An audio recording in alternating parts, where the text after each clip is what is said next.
율법의 종에서 복음의 아들로 이스마엘과 이삭의 비유. 1. 출생의 근본적 차이, 종의 씨와 아들의 씨.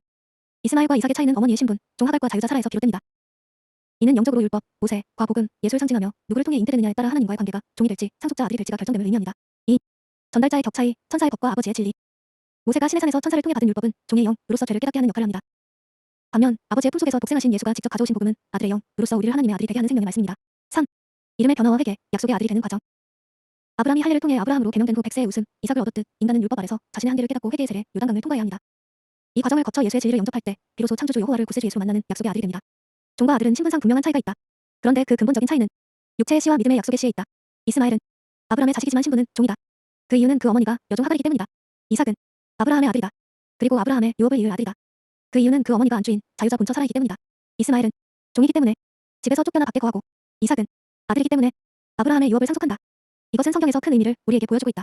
여기서 아브라함은 창조주 여호와를, 아브라함은 구세주 여호와를, 하갈은 모세를, 이스마엘은 종의 영인 율법을, 사라는 예수님을, 이삭은 아들의 영인 복음을 비유한다.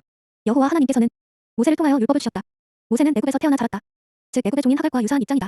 또한 하나님 아버지께서는 예수를 통하여 복음을 주셨다. 예수는 안주인이 사라와 유사한 입장이다. 사라가 아브라함의 품속에서 안주인으로 산 것처럼 예수는 태초에 아버지의 품속에서 말씀으로 계셨던 하나님의 독생자이셨다. 모세는 하나님의 종인 천사로부터 시내산에서 율법을 받았다. 예수는 아버지로부터 아버지 품속에서 진리와 복음을 받았다.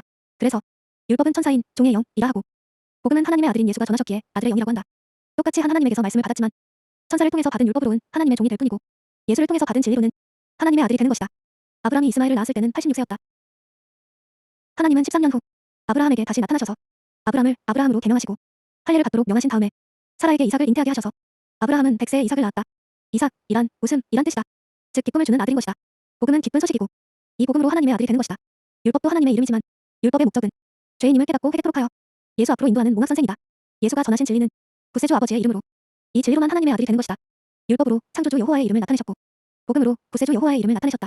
여호와는 스스로 존재하시는 창조주라는 의미이고, 예수, 여호수아는 여호와는 구세주라는 의미이다.